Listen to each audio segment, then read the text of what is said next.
Oke.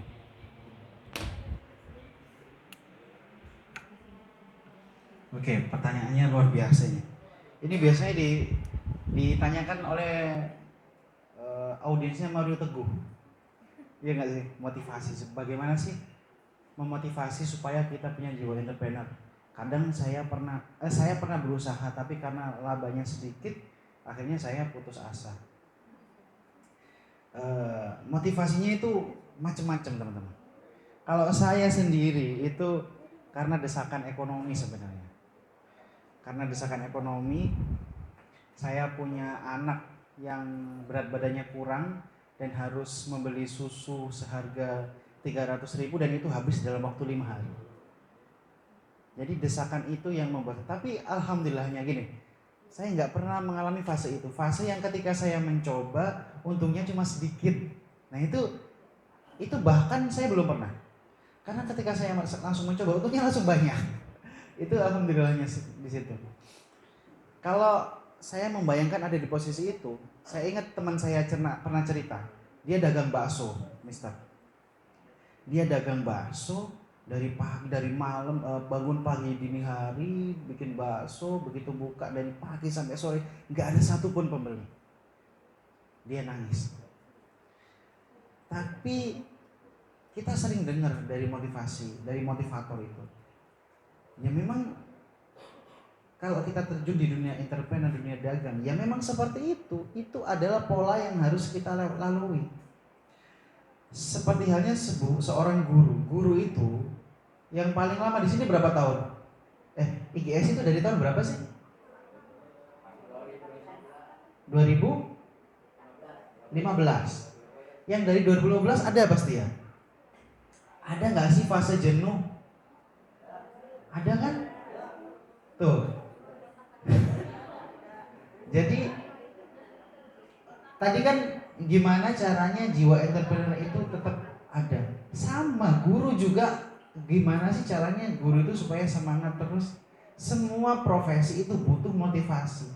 Dan motivasi kita itu ya kembali lagi kepada dirinya. Kalau ini dalam sih.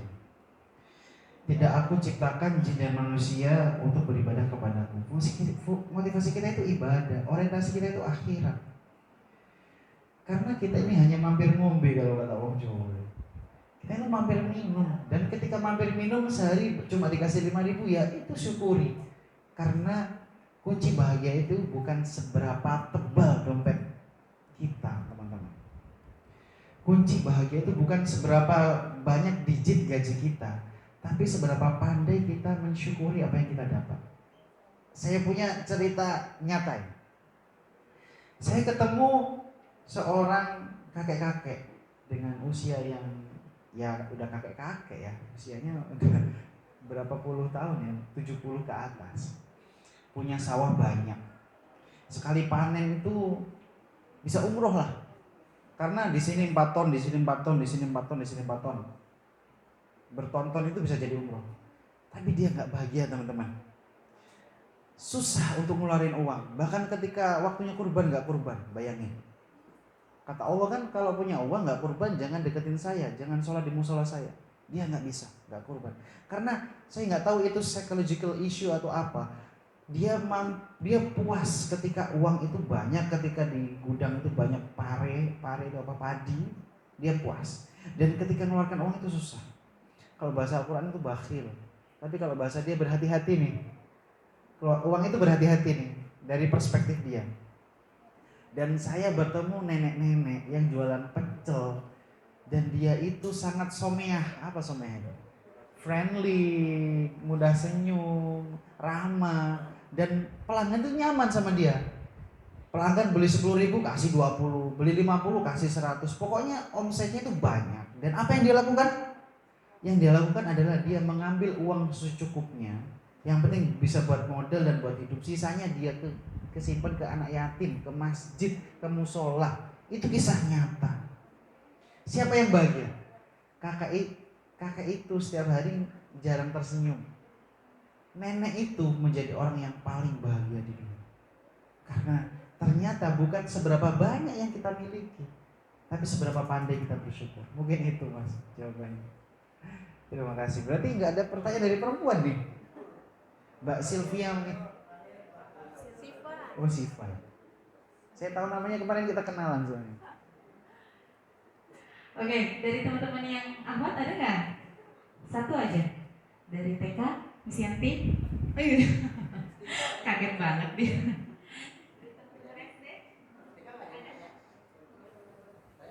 Teman-teman, boleh?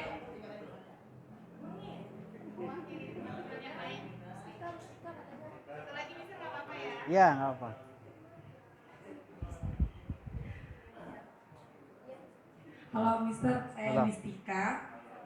Ya, assalamualaikum warahmatullahi wabarakatuh. Waalaikumsalam Semuanya warahmatullahi wabarakatuh. semangat ya. Semangat, semangat.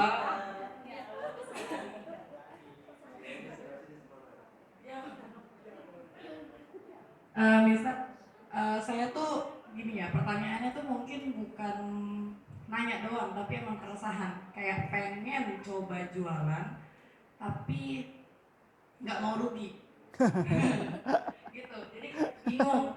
Pengen nih jualan, kayaknya jualan ini bisa deh, tapi konsistensinya terus beneran paling dibutuhin dan durasinya yang lama gitu.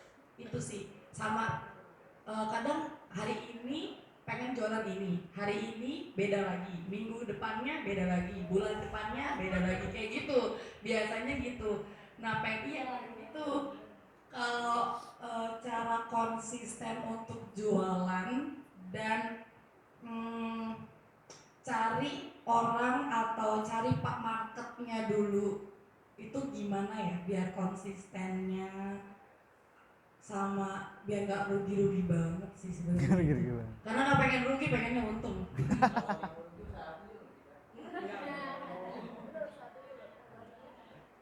Ya kayak nabung juga maunya kan untung gitu, setiap bulan gaji masuk biar nggak habis-habis banget gitu. Itu sih pertanyaannya. Oke. Maaf, Miss. Oke. Saya langsung tahu jawabannya loh. Bahkan sebelum kalimat terakhir diucapkan. Jawabannya cuma satu. Nikahi pengusaha kaya.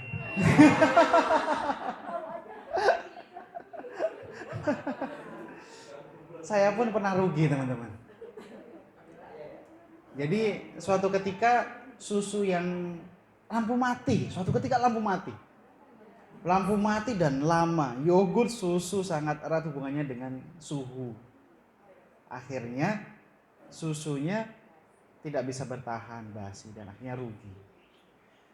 Jadi untung rugi itu dalam sebuah usaha itu, saya belum pernah nemu cerita orang yang dari awal itu untung terus itu. Jadi rugi itu adalah proses pendewasaan seorang entrepreneur. Ya itu tadi solusinya, nikahi pengusaha yang udah sukses, udah. Dia udah kepegang dia.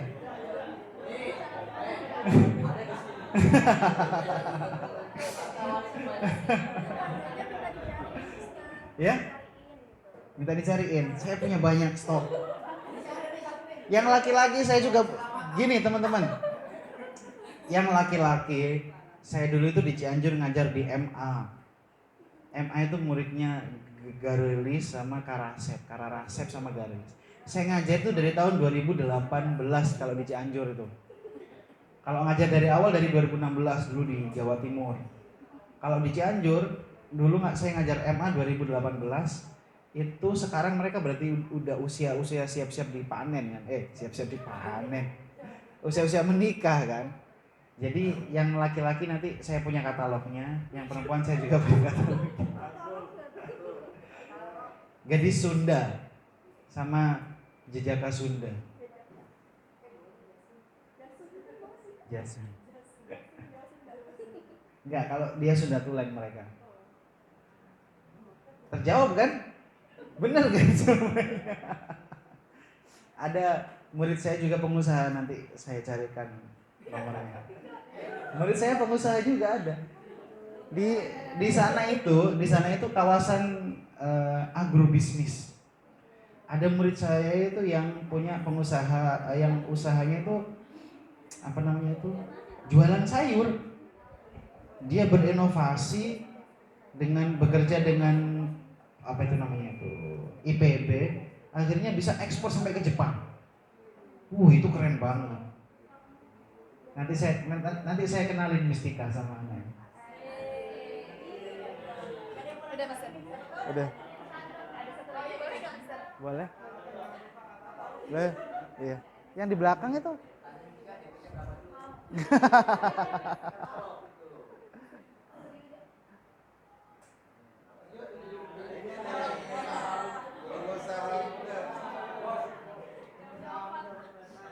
Cek, bismillahirrahmanirrahim.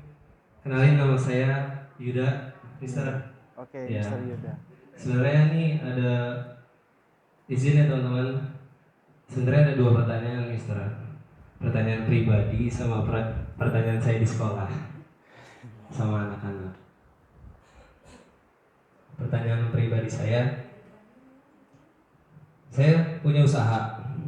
Oke. Saya bangun usaha saya itu di semester 3 masih kuliah, yaitu di 2019. Saya bangun usaha tuh kebab. Kebab. Ya, Ih, kebab. Walaupun muka saya nggak Arab-Arab banget ya. Saya buka kebab di 2019, Mister. Saya ngeberanin diri buka kebab atas brand saya sendiri. Walaupun saya nggak pernah kerja gitu sama orang jualan kebab gitu. Cuma berdasarkan kemampuan saya untuk punya relasi gitu kan, saya sok akrab, sok kenal gitu sama orang. Ternyata ada hasilnya gitu. Saya bisa bangun brand sendiri di 2019. Itu gerobakan aja. Itu outlet yang pertama. Terus outlet yang kedua, saya bisa buka kebab cabang yang kedua itu 2022. Karena kenapa saya buka 2022? Karena saya pengen lulus dulu kuliah gitu. Walaupun sebenarnya 2020, 2021 tuh saya bisa gitu buka cabang. Cuma saya nahan nafsu saya untuk berusaha di kebab karena saya pengen fokus di kuliah dulu biar lulus tepat waktu lah gitu. Akhirnya 2022 buka cabang, 2023 dikasih rezeki lagi, Mister. Masya Allah. Ada yang mau franchise Wih, di keren kebab banget. saya. Awal ceritanya tuh di 2022 tuh ada yang mau franchise, cuma saya tolak dengan alasan saya masih pengen fokus kuliah. Cuma di 2023 ada lagi customer, sini customer yang biasa beli kebab aja, tiba-tiba saya pengen buka gimana caranya gitu. Akhirnya 2023 saya persiapan cuma 2 bulan bikin MOU, SOP dan lain-lain. Akhirnya 2023 saya bisa nge-franchising 3, Mister. Itu atas nama brand saya sendiri. Wah, ini boleh tepuk tangan ya? Bentar, kita storytelling dulu baru menuju pertanyaan. Itu kabar baiknya. Cuma di 2024 ini ada kabar buruk ya, Mister. Wah, kenapa? Karena saya semuanya otodidak. Saya memulai berdasarkan apa yang saya punya dengan pengalaman yang saya punya. Terus 2024 tuh ada kabar buruknya, Mister. Wah. Outlet saya aman karena saya bisa konsistensi di situ. Cuma yang menurunnya adalah franchise-nya. Saya mengalami dari 3 franchise, kan total 5 outlet, 2 punya pribadi saya, 3 tuh franchise. Cuma dari 3 franchise itu sekarang 1 outlet tutup. Alasannya Alasannya sih Karena sepi atau kurang enggak rame? rame. Loh, kenapa tuh? Cuma kendalanya kemarin tuh karena franchise ya, Mister ya. Kita kan kita cuma sebagai fasilitator aja ya. Jadi misalnya ada kendala training segala macam, saya baru turun langsung ke lapangan gitu. Jadi urusan segala macam itu urusan owner yang ada di itu, si franchisernya yang franchise ke saya gitu. Cerita dari si ownernya sih awalnya emang saya udah ngasih treatment segala macam gitu. Cuma emang kendalanya posisinya ini di Kerawang misalnya, dia franchise jauh-jauh dari Kerawang ke Bekasi. Akhirnya si gerobak ada di Kerawang. Kendalanya 3 kali dibobol orang. Astagfirullah. Dikebak. Mungkin putus asa kayaknya. Gitu sih. Terus seiring berjalannya waktu lagi, franchise yang di Bekasi tutup. Ada lagi nambah satu lagi. Kalau ini kendalanya baru sepi. Yang saya dapat permasalahannya ada di posisi lapak. Gitu. Cuma sampai sekarang pun dari permasalahan yang ada saya belum menemui gitu titik gap yang paling detailnya itu di mana, karena di saya aman-aman aja gitu, punya saya pribadi aman-aman aja gitu. Apa karena saya nggak megang langsung ya gitu sih Mister, pertanyaannya kira-kira mungkin bisa jadi solusi juga buat saya gitu, ketika mungkin nanti ada rezekinya lagi gitu buat saya, ada lagi yang mau franchise ke saya atau bahkan saya mau ngelebarin sayap gitu ibaratnya. Itu pertanyaan pertama. Oke, saya mau tanya dulu. Oke. Yang buka franchise itu bahan bakunya dari siapa? Dari saya. Oke, jadi kirim ke Karawang ya? Betul. Di sana dijual dengan harga yang sama? Betul. Oh, bisa ya? Bisa Pak. Masya Allah. Nanti kita ngobrol di belakang. Oke, kita ngobrol di belakang ini. Ini Masya Allah. Mister Yuda, luar biasa. Mister Yuda. Ini harusnya yang ada di depan Mister Yuda ini harusnya nih, bukan saya. Mister Yuda adalah jawaban dari Mistika.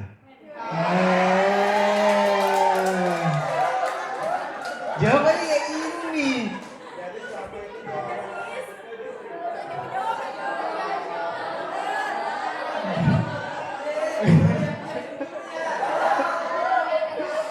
Mister Yuda belum nikah?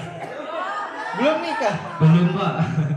Masih 23. Masih 23? Masih 23. Masya 24 tahun ini 24. Mistika berapa tahun?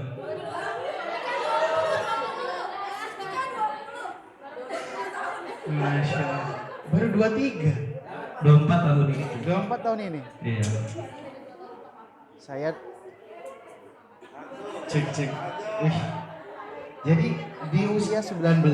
Betul, di usia 19. Ngeri. Ini ceritanya mirip-mirip cerita saya teman-teman. Saya dulu pernah bangun gerobak kue cubit. Cuma kemarin sendirian ya? Atau berempat, bertiga? Sendiri. Kalau saya waktu itu berempat. Saya punya teman 3, sama saya berempat. Kita buka kue cubit. Kita jual, bahkan kita berawal bukan dari gerobak. Kita berawal dari delivery order. Kita update story, update status, kita di-upload ke Jombang Kuliner waktu itu. Berawal dari delivery order, dapat untung, kita bikin gerobak murah-murahan, kita dorong berempat di pinggir jalan, di trotoar kita jualan. Dari trotoar kita dapat untung, kita bisa sewa kios kecil. Dari kios kecil kita harus menyelesaikan skripsi, kita tutup. Bedanya kalau Mr. Yuda bertahan sampai sekarang. Kalau saya skripsi kami menghentikan usaha kami. Kalau Mr. Yuda adalah jawaban dari Mistika. Itu keren banget ceritanya. Harusnya ada satu sesi khusus buat Mr. Yuda. Dari kebab. Brandnya apa Mister? Boleh ya? Kebab Turki bagus. Kebab Turki bagus. Karena nama saya Yuda Bagus Asmara kan. Wih. Jadi pakai nama tengah. Kebab Turki bagus. Itu adanya di Galaksi. Teman-teman kalau mau beli bisa ke Galaksi ya. Galaksi itu mana? Di Bekasi Selatan. Kalau saya cari di Google, Oh ada. Ketik aja kebab Turki bagus. Masya Allah. Kalau saya jadi Mas Yuda itu kebab Turki Asmara kalau saya. Kenapa nggak Asmara? Karena lebih menggelora kan. Oh iya. Jadi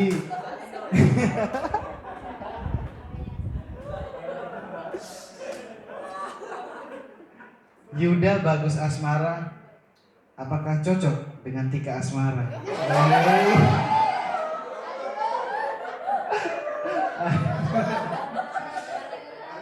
nggak bakal rugi. Nggak bakal rugi. Tadi kan nggak mau rugi. Nikahin pengusaha kebab yang udah 3 bahkan ada franchise-nya. Nggak bakal rugi. Nanti kalau sudah nikah rezeki itu akan ditambah sama Allah insya Allah. Amin. Gini Mister, mungkin apa kalau emang saya jawaban dari Mistika mungkin dari sisi lain. Dengerin dulu teman-teman. Teman-teman jangan salah paham. Jangan salah paham. Dia dari sisi lain. Ini kita sharing aja ya Pak Jimmy mungkin ya. Iya kan judulnya emang sharing ini. Iya, iya. Alhamdulillah seneng banget saya.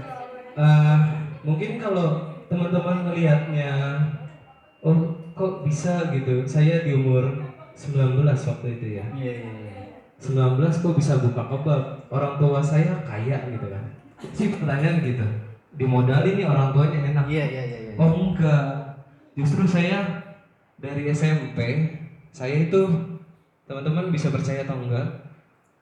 Dari SMP saya udah ikut panggul ayam. Kuli panggul ayam. Di pasar. Oh enggak, di kandang. Jadi dekat rumah saya itu ada kandang.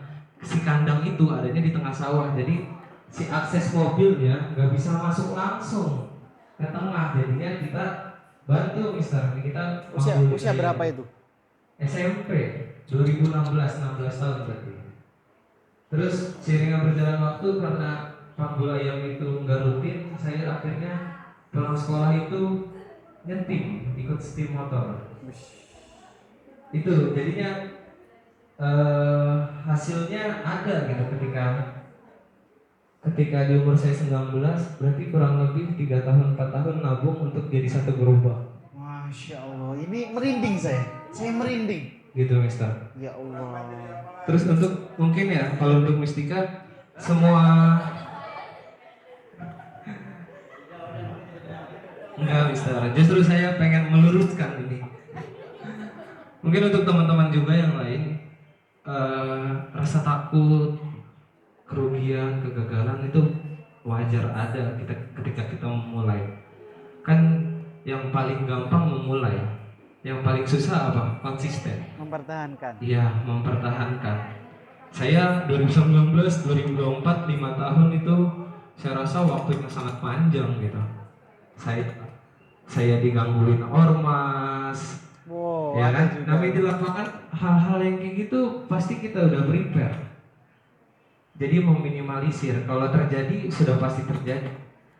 Digangguin ormas, gerobak dijebol orang, tiba-tiba ada kendala. Kita lagi sibuk-sibuk kuliah di Karawang gitu kan. Saya kuliah di Karawang Pak. Karawang sini tuh berapa kilo? Berapa jam? 1,5 jam. Oke. Saya pernah ngalamin. Saya emang dari awal saya kasih FVD dulu ya. Saya dari awal emang udah menggunakan karyawan Pak. Karena saya berani ngambil resiko itu, gitu. Jadi saya ngebangunnya sendiri ketika udah berjalan itu saya pakai karyawan. Cuma tetap yang training saya sendiri, gitu. Jadi pernah suatu ketika udah berjalan dengan baik, gitu kan. Omset udah lumayan. Ternyata karyawan saya tiba-tiba kabur. Bawa uang? Oh enggak, kabur aja, pulang aja gitu. Kirain kabur bawa. Pernah juga bawa uang buat handphone, pernah handphone operasional segala macam. Karena emang kerugian tuh pasti ada. Kalau bapak tadi kayak susu yogurt pasti basi gitu segala macam. Kita daging pun bisa basi kok, gitu. Terus suatu ketika pernah asik-asik kuliah lagi ketemu dosen tiba-tiba dapat kabar si karyawan nggak ada segala macam. Sedangkan usaha ketika udah dimulai emang tanggung jawab saya untuk terus berjalan gitu. Akhirnya mau nggak mau Bekasi Karawang saya malam jualan, subuh udah balik ke Karawang, kuliah nyampe asar, OTW lagi Bekasi Karawang gitu. Selama 3 bulan saya baru dapat karyawan lagi misalnya. Masya Allah. Jadi mungkin buat teman-teman yang pengen memulai atau kayak tadi Mistika punya rasa takut terhadap kerugian gitu. Hal itu mungkin bisa terjadi ya Mr. Jimmy ya. Iya iya pasti. Tinggal kitanya aja gimana caranya meminimalisir hal itu terjadi, benar kan? Masya Allah, super sekali. Sudah tepuk tangan lagi. Paling tinggal lompat ke pertanyaan kedua tadi Mister. Oh iya, belum. Ada 2 pertanyaan salah. Iya. Saya kebetulan bagian entrepreneur di SMP Islamic Green School atau SMA juga bareng sama Istida kalau di SMP SMA itu kita kita kan ada magang misalnya. Oh, ada magang. Iya. Di kelas berapa? Di SMP sama SMA. Berapa lama? Kalau di SMP magang retail itu 2 minggu di semester 1. Magang minat bakat juga 2 minggu juga di semester 2. Kalau magang retail biasanya kita produk, kita datangin mentor, misal kita contohnya kayak kemarin itu ngebuat es krim, jus, kita nggak datangin mentor segala macam. Kalau di SMP, terus kalau di semester 2 itu magang minat bakat. Jadi misalnya si anak ini senang sama otomotif, kita cariin, kita sebagai fasilitator itu kita cariin tempat buat dia belajar lebih gitu dibandingkan misalnya di sekolah belum ada fasilitasnya gitu ya. Kita carikan keluar gitu, walaupun tingkatannya SMP nih Pak. Kadang bengkel-bengkel juga heran kok SMP udah magang gitu Iya, kan. betul. Karena mungkin ini yang unik gitu dari Islamic Green School gitu kan. Karena yang mungkin ini yang berbeda gitu. Akhirnya itu sih Pak. Jadi saya mau tanya tuh yang di magang retailnya. Kita kendalanya si anak udah diajarin cara membuat produk sama si mentor misalnya kayak es krim gitu. Cuma anak-anak udah bisa nih cara membuat es krim.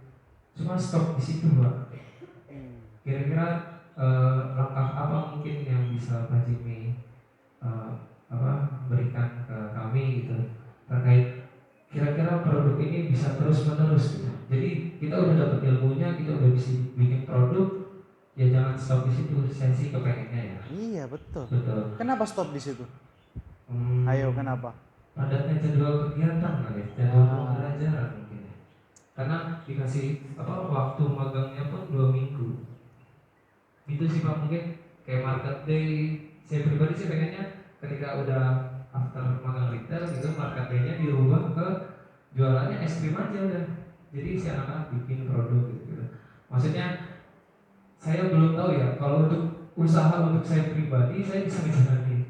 Tapi kalau untuk kayak buat anak-anak, konsistensi yang apa yang harus saya berikan ke anak-anak gitu kira-kira.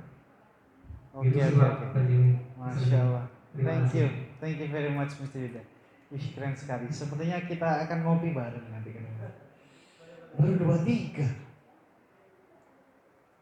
Kita usianya selisih 10 tahun. Tapi pengalamannya itu Saya 33 teman-teman. siapa? Satu SMK. Jurusan apa SMK-nya? Teknik apa? Teknik kendaraan ringan, mobil. Mobil. Iya.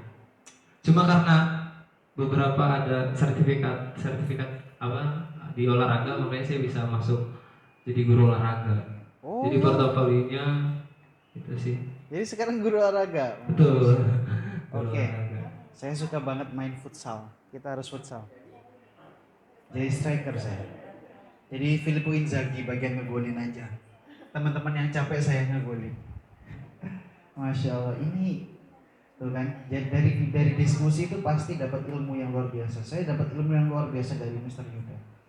Di usia 23 tahun bisa mendapatkan titik kesuksesan seperti ini. Kalau saya jadi mistika, saya nggak akan ragu. Saya nggak akan ragu. Ini adalah jawaban dari pertanyaanmu, serius ini. Jadi sayang banget kalau sudah expert dalam bidang tertentu tapi bidangnya tapi terus berhenti. Saya punya teman saya masuk ke RSJ.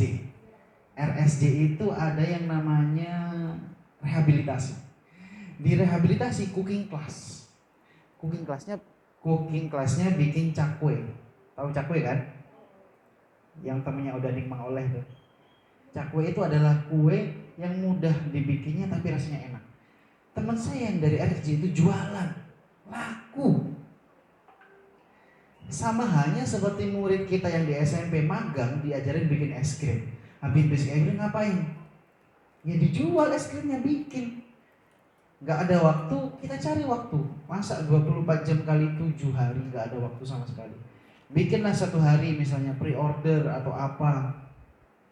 Karena gini teman-teman, Allah itu sudah menjalankan hidup kita itu sebaik-baiknya jalan yang kita layak untuk dapatkan. Kenapa teman saya sampai masuk RSJ ketika dia waras? Dia waras tapi mau masuk RSJ demi orang tuanya. Dia masuk dan dia pantas untuk direhab, diajarin sama chef langsung. Chef langsung yang ngajarin nih. Chef langsung ngajarin ke dia tangkap ilmunya, dia catat bahan bakunya, dia jualan dan laku. Orang yang dianggap sakit bisa jualan, apalagi murid kita yang keren-keren. Jadi jangan berhenti di situ. Harus ada, kita agendakan. Kalau yang di retail itu berarti mereka magang di tempat-tempat yang sudah expert dalam satu bidang gitu ya. Misalnya es krim tadi, mereka diajarin bikin es krim dan mereka bisa bikin es krim dan mereka berhenti jualan. Kenapa? Itu kan pertanyaan besarnya. The big why-nya di situ. Kenapa berhenti? Kita harus bikin program gimana anak magang ini paling enggak sepekan sekali lah mereka, biar nggak hilang ilmunya. Karena ilmu bahasa itu kalau nggak dipraktekkan ya hilang. Kenapa kita disuruh menjadi orang yang mengajarkan Al-Quran? Biar Al-Quran itu nggak hilang dari kaum muslimin gitu. Jadi pertanyaan itu saya jawab dengan kita harus punya program yang bisa mengakomodir keekspertisan mereka yang sudah mereka dapat dari magang. Entah itu sepekan sekali, sebulan sekali, kita ngajarin bazar, terus mereka yang sudah magang itu mereka jualan ke teman-temannya atau jualan ke mana, harus jangan sampai berhenti. Karena teman saya kalau nggak bikin cakwe hilang lama-lama, catatannya hilang, dia hilang. Saya sekarang sudah lupa caranya bikin kue cubit karena itu terjadi 10 atau hampir 10 tahun lalu saya buat jualan kue cubit. Saya waktu itu udah kayak expert, udah plak, udah selesai. Dan sekalipun rasanya itu enak sih rasanya. Rasanya itu enak, didukung teman-teman saya ganteng-ganteng. Jadi penjual kami berempat. 2 teman saya itu udah kayak Raffi Ahmad udah wajahnya itu. Bisa dilihat di YouTube di Instagram nanti. Nama kami itu Gedang Cubit. Kue cubit yang kami kombinasikan dengan pisang. Adonnya itu ada yang pisangnya. Dan hampir setiap hari itu kami dipenuhi sama perempuan-perempuan SMA, anak kuliahan. Karena teman saya ganteng-ganteng yang 2 itu. Dan saya bagian masak sama ngadon. Dan itu berhentinya karena skripsi. Kita semuanya skripsi dan orang tua kita nyuruh nyelesain skripsi. Dan saya nggak bisa setangguh Mr. Yuda. Mr. Yuda seharusnya yang ada di atas. Saya merasa insecure. Tepuk tangan lagi buat Mr. Yuda teman-teman. Nggak salah IGS memilih guru entrepreneur sekeren ini. Saya akan belajar dari beliau. Kita harus ngopi dan main futsal bareng. Thank you very much. Semoga terjawab. Kalau belum terjawab kita ngopi di belakang. Siap. Terima kasih Mr. Jimmy. Sama-sama Mr. Yuda. Nice to meet you guys. Baik, tadi masih ada 2 pertanyaan lagi, masih boleh ditampung, Mister? Boleh, kan kita sharing section. Oke, yang pertama dari Miss Ning dulu ya, Miss Vida. Tadi sebelum Miss Vida, Miss Ning.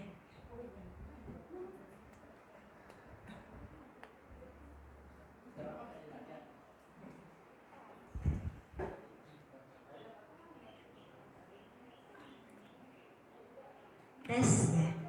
Terima kasih Pak Jimmy. Assalamualaikum warahmatullahi wabarakatuh. Waalaikumsalam warahmatullahi wabarakatuh. Mungkin tadi beberapa pertanyaan inti poinnya sudah disampaikan Mr. Yuda ya Pak Jimmy ya. Ya. Jadi intinya kalau di SMA ini ya Miss itu bertanya sebetulnya mengenai perkembangan anak-anak di SMA. Karena kalau di SMA dan SMP itu khususnya untuk magang ya. Jadi tadi sudah disampaikan dengan Mr. Yuda bahwa kita itu memang ada program magang. Kemudian kita sudah berjalan, nah stuck sampai di situ aja, tidak ada perkembangan untuk anak-anak ini mengekspresikan hasilnya, hasil magangnya. Nah itu yang mungkin menjadi kendala Miss Ning ya saat untuk program selanjutnya gitu. Nah Pak Jimmy saya minta sharing ya dari Pak Jimmy mungkin dengan berbagi ilmunya gitu ya, bahwa kita tuh kepinginnya dengan adanya program magang anak-anak ini itu nanti bisa berkelanjutan. Artinya apa? Bahwa anak-anak IGS itu baik SMP, SMA maupun TK dan SD mereka itu punya brands. Artinya mereka punya kayak merek yang anak-anak ini bikin berkelanjutan. Artinya kalau sebuah usaha itu intinya adalah sabar. Yang kedua, continue. Kalau kita sudah berniat buka toko atau buka eco farm yang akan kita jual gitu ya, kita nggak boleh hanya berhenti di situ aja, tapi kita berpikir sesuai dengan perkembangan apa sih yang diminati oleh orang-orang luar gitu, supaya nanti hasil kita jualan itu menarik gitu ya Pak. Nah itu sebetulnya kan perlu trik. Kalau kita nggak punya ide, akhirnya kita berhenti di situ aja. Nah itu mungkin kendala kita selaku guru, kepinginnya ya anak-anak itu berkreasi gitu ya. Paling tidak ya tadi harus sabar dan continue. Nah itu pengen masukannya untuk trik itu. Terima kasih, itu aja. Terima kasih Pak Jimmy. Wassalamualaikum warahmatullahi wabarakatuh. Waalaikumsalam warahmatullahi wabarakatuh. Dengan Miss siapa tadi? Ning ya? Ya. Miss Ning, terima kasih pertanyaannya. Masya Allah, perjalanan saya itu memunculkan jawaban-jawaban dari pertanyaan Mister sama Miss kesini. Beberapa waktu lalu saya ke Kendal. Ada sekolah alam Kendal, namanya itu SA Kendal, Saken, Sekolah Alam Kendal. Ada namanya tapi saya lupa.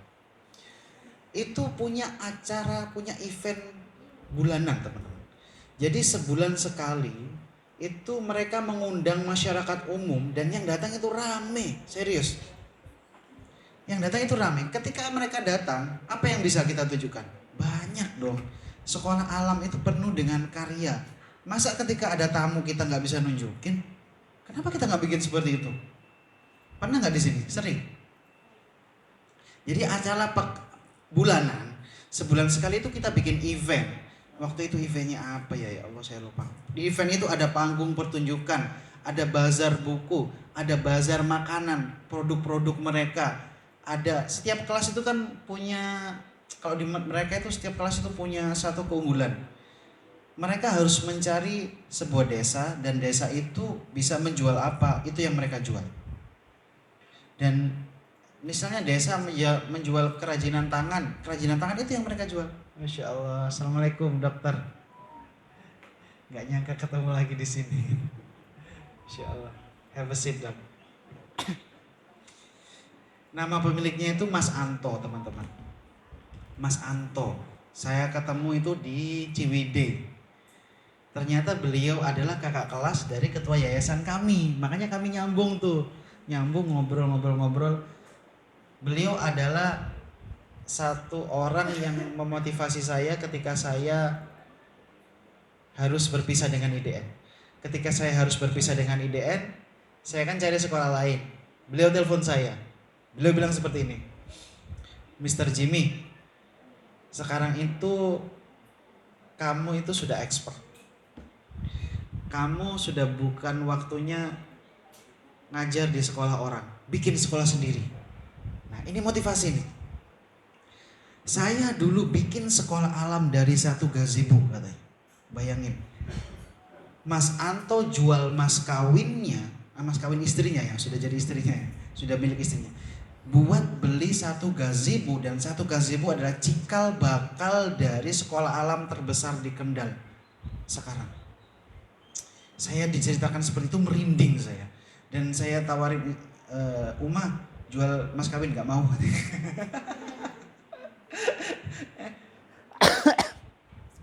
Emang mas kawin kamu berapa mau dijual? Mungkin Mas Anto mas kawinnya gede kan.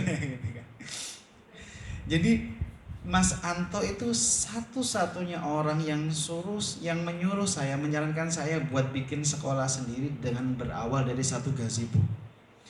Mr. Jimmy bisa bahasa Inggris, beli satu gazebo dan bikin kampung Inggris di sana. Nah jawabannya apa? Ketika murid-murid Mas Anto itu sudah expert dan bisa berkarya seperti desa-desa yang mereka survei, mereka tunjukkan itu dalam event bulanan itu. Kenapa kita nggak bikin seperti itu? Sebulan sekali bikin event, ada panggung. Nanti saya ikut nyanyi di sana. Dan panggung itu, di panggung itu nanti ada booth-booth kecil yang akan menjual es krim yang tadi, ya kan?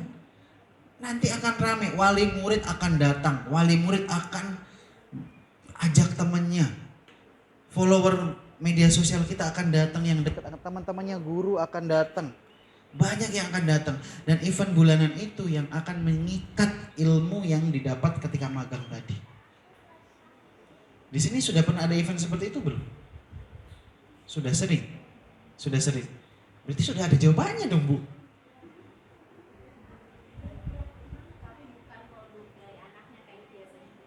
Lah. Misalkan dari bisa kayak market beda misalnya ya, misalkan dari orang tuanya kayaknya bikin gitu, nanti kita kerjasama loh, kadang kan datangnya dari luar kayak gitu. Oke. Kalau menurut saya tadi yang bikin es krim itu kan sudah expert tuh. Bukan expert ya, sudah bisa bikin es krim. Kenapa nggak kita luangkan waktu buat bikin es krim nanti dijual di event bulanan kita? Itu solusi menurut saya. Misalnya kalau Mas Anta itu gini, nama kelas itu adalah nama dari sebuah keunikan desa. Contohnya, cek. Contohnya ada desa wayang kulit. Kenapa?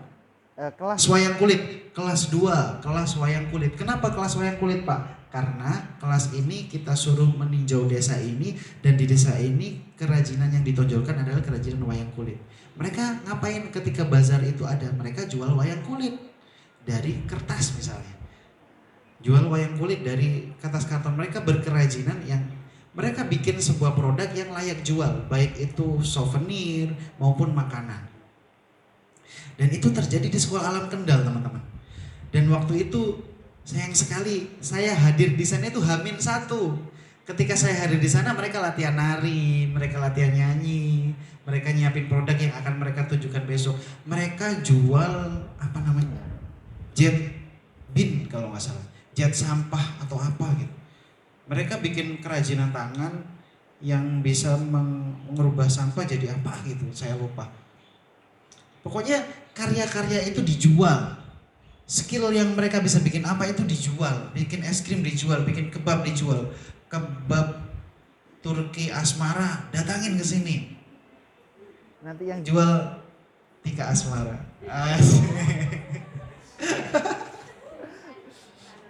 Oke. Nanti kalau butuh Mak Comblang saya siap. Tapi lebih gentle, maju sendiri. Jadi barangkali seperti itu ya Bu Ning ya. Iya, jadi jangan sampai bazar itu berlalu begitu saja, tapi skillnya nggak keluar. Keluarin skillnya di sana. Kita expose bareng-bareng. Tadi ada satu lagi pertanyaan. Miss, ada satu lagi, Miss. Baik teman-teman, satu pertanyaan terakhir lagi ya. Ada video.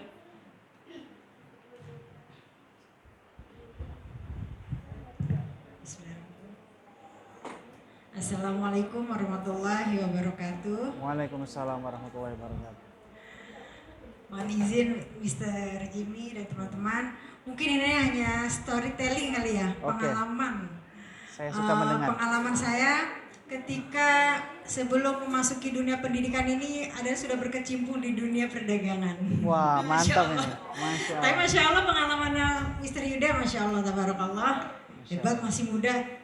Perjalanan ternyata Masya Allah, Masya Allah. Harus dikasih panggung kalau Iya. harus cerita. Jadi begini teman-teman. Jadi ketika kita memulai suatu usaha, tujuan kita adalah untuk apa? Yaitu satu adalah ibadah. Betul. Masalah untung dan rugi itu memang seperti itu jalannya gitu. Jadi sebelum saya masuk dunia pendidikan ini, saya ini adalah ibu rumah tangga. Ibu rumah tangga yang dimana saya tuh bukannya tidak bersyukur, tapi saya lebih senang untuk berdagang. Tapi dagangan saya itu untuk hanya sekedar mengisi waktu gitu. Saya punya lapak di stadion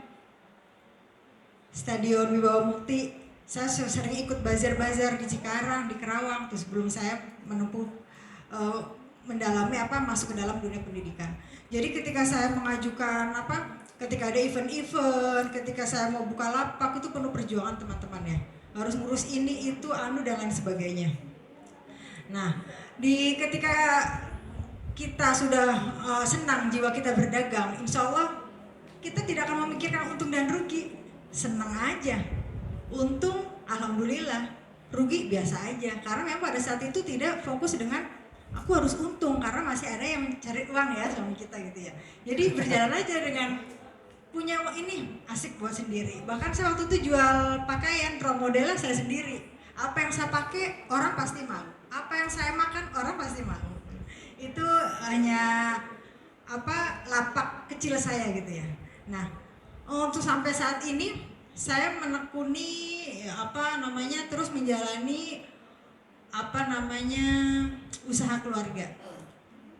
Usaha keluarga itu setiap tahun itu jualan nastar.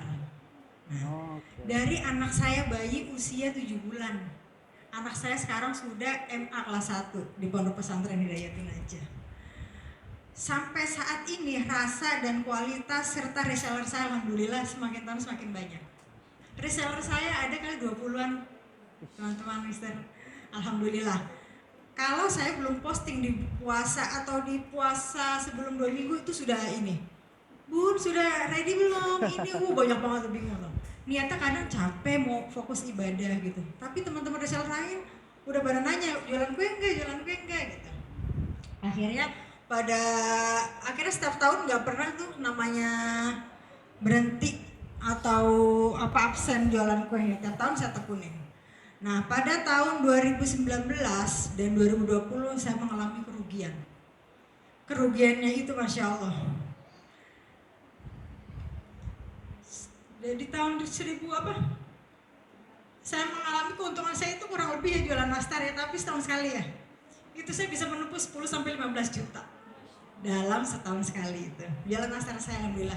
Saya mampu menjual karena reseller ya, sekali lagi bukan karena saya, tapi mungkin karena rasa, kualitas, dan mungkin teman-teman biasanya ibu-ibu ya, sudah dari tahun ke tahun biasanya kalau sudah suka dengan satu produk, dia tidak akan mau pindah ke produk lainnya gitu. Jadi saat itu saya pernah juga memasukkan kue nastar itu ke Badan Intelijen Negara. Masya Allah, masuk waktu itu. Saya waktu itu masuk naruh kurang lebih 1000 karton kalau nggak salah. Ya Allah, Masya Allah, itu banyak memang banget. rezeki yang udah gitu bayarnya cash. Aduh, ini gemeteran gitu kayak gimana gitu. Kata suami, bener nggak itu bisnisnya? Insya Allah bener gitu. Nah, tapi hanya setahun itu aja. Memang kan karena di sana persaingan juga banyak ya. Banyak kue-kue mungkin yang masuk yang sampelnya lebih menarik, lebih banyak lah seperti itu. Akhirnya hanya setahun itu aja. Tapi di tahun 2019 dan 2020 itu tadi saya mengalami kerugian sekian banyaknya. Saya lemes tuh, di tahun 2019 saya mengalami 15 juta. Gimana caranya nutup, bukan untung tapi rugi. Tahun 2020, aduh jualan enggak ya? Tapi ini reseller teman-teman, Bun, ayo jualan Bun, gini. Saya mikir lagi, yaudahlah bismillah, ibadah niatnya. Ngalamin kerugian lagi, 5 juta, berkurang dong. Tapi ya Allah lemes juga ya sudahlah. Ini mungkin bagian dari terlalu boros atau kan kita kaget ya, setahun sekali megang uang, megang orderan segitu banyaknya, seneng maunya beli apa gitu, namanya juga perempuan. Keinginannya banyak gitu, tidak sesuai dengan pendapatan gitu. Terus tapi saya tetap tidak tidak putus asa, karena sekali lagi ini adalah tujuan kita adalah ibadah gitu. Jadi sampai sekarang saya jalani lagi 2024, 2021 sampai sekarang alhamdulillah sudah tidak mengalami kerugian lagi. Jadi teman-teman kalau mau usaha jangan takut rugi, takutnya nanti gimana, jalanin aja. Bismillah, niatkan karena Allah, terus karena Allah, ingat Allah dan ingat dagang kita, mengajar kita, apapun itu, ingat nomor 1 adalah Allah. Disiplin, ingat karena Allah, apa-apa untuk Allah dulu, baru kita kerjakan lagi. Ingat Allah lagi, baru kita lanjutkan kerjaan kita lagi. Jadi jangan jadikan Allah itu nomor 2, Allah nomor 1.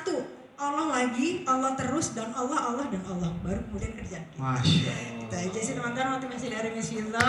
Mudah-mudahan berguna dan semangat teman-teman. Terima kasih. Wassalamualaikum warahmatullahi wabarakatuh. Waalaikumsalam warahmatullahi wabarakatuh. Miss Fido. Hafizah namanya. Oh, panggilannya Fido, Miss Fido. Masya Allah. Saya juga belajar banyak sekali dari Miss Fido, Mr. Yuda. Masya Allah. Banyak orang yang jauh lebih pantas berdiri di sini sebenarnya daripada saya. Dari segi omset, dari segi keilmuan dan pengalaman. Saya teringat wali santri saya, Miss Fido. namanya Umu Ismail, sama tahunan bisnis kue lebaran. Tapi beliau bilang seperti ini, Mr. Jimmy, kemarin saya ditelepon oleh reseller saya dan saya tidak bisa melanjutkan memproduksi ini. Lu kenapa Omo? Dan saya dicobain kastengelnya itu enak banget.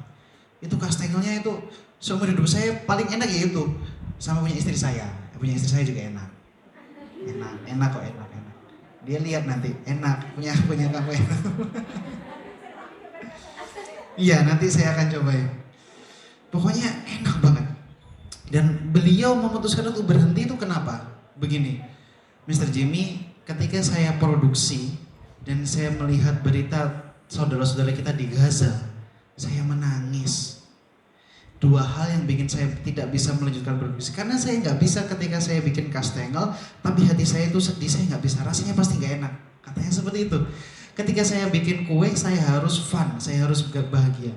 Dan ketika saya bikin itu saya nangis lihat teman-teman kami kita di Gaza. Dan saya juga sedih karena kemarin jagoan saya kalah ketika di konsentrasi politik. Dan dia sedih, merasa dizolimi, dan beliau akhirnya memutuskan untuk berhenti. Pokoknya nanti kalau Umu Ismail ini sudah produksi lagi, saya akan pesan. Saya pulang dengan membawa kastengel, nastar, dan kue salju. Dan itu rasanya enak-enak banget. Saya akan coba buat bawanya Bu Fido nanti, insya Allah. Jadi tadi itu Allah, dan Allah. Ternyata begini teman-teman, formulanya. Ini rumusan yang sering saya sampaikan dan saya ucapkan berkali-kali. Yang pertama itu ya pasti never stop learning ya. Karena our life never stops teaching. Terus enjoy our life. Caranya enjoy our life itu gimana sih? Ternyata saya pernah baca bukunya The Beatles itu, satu gitaris itu namanya George Harrison itu, dia sudah mencapai segalanya. Mencapai titik puncak ketenaran, kekayaan, dan apapun di dunia ini. Tapi dia merasa kekosongan. Ternyata enjoy your life itu ketika kita enjoy our deen. Ketika kita menikmati agama kita, itu adalah enjoy your life. Makanya karena tadi habis ngapain Allah. Ternyata Allah itu tidak menjamin kesuksesan ketika kita bekerja keras. Allah tidak menjamin kita kaya ketika kita pandai nabung. Tapi apa yang Allah jamin? Listen carefully. Perbaiki sholatmu, maka aku akan perbaiki kehidupanmu. Itu kuncinya ternyata. Jadi ketika ternyata kita perbaiki sholat, Allah akan memperbaiki hidup kita. Dan itu buktikan sendiri. Yang laki-laki sholat di masjid, yang perempuan sholat di rumah. Tapi sholat sunnah sebaik-baiknya sholat di rumah. Hidupkan 3/4 malam. Kalau ada apa-apa nangis di sana. Bisikkan ke bumi tapi terdengar sampai langit. Itu saya dapat dari guru kita semua. Namanya Pak Hendi. Pak Suhendi itu teman-teman. Adalah salah satu founder sekolah alam. Dan setiap beliau mengisi sebuah seminar, beliau pasti mengingatkan sholat. Karena itu tadi, perbaiki sholatmu apa? Perbaiki hidup. Dan be grateful. Karena kuncinya kebahagiaan itu adalah bersyukur. Bukan seberapa banyak yang kita dapat, tapi seberapa banyak yang kita beri. Dan bahagia itu adalah sepandai-pandainya orang bersyukur. Itu adalah orang yang paling bahagia. Jadi bisa kita tutup ya? Bisa kita tutup, dan Dokter Yaya sudah datang. Terima kasih banyak. Saya sangat senang sekali berada di sini. Interview setelah ini adalah interview saya yang menentukan apakah saya diterima atau tidak bergabung di sini. Semoga teman-teman, kalau saya nggak diterima nih, teman-teman buat petisi supaya saya diterima ya. Bahaya nih, nggak boleh. Apapun yang terjadi setelah interview saya akan tetap menganggap teman-teman saudara. Saya akan ngopi dengan Mr. Yuda. Saya akan mencoba kuenya Miss Fido. Masya Allah, terima sekali. Saya nggak bisa kenal satu persatu sekarang, tapi nanti akan kita lebih kenal. Mr. Sam, thank you very much for listening. Saya akan tutup dengan kafatul majelis. Subhanakallahumma wa bihamdik, asyhadu an la ilaha illa anta, astaghfiruka wa atubu ilaik. Wassalamualaikum warahmatullahi wabarakatuh. Cik. Baik, kami ucapkan terima kasih banyak kepada Mr. Jimmy yang sudah bersedia hadir pada kesempatan hari ini. Juga saya mohon aplaus sekali lagi untuk kita semua teman-teman. Begitu hangat, begitu menikmati ya sampai tak terasa waktu sudah menunjukkan pukul 11 kurang.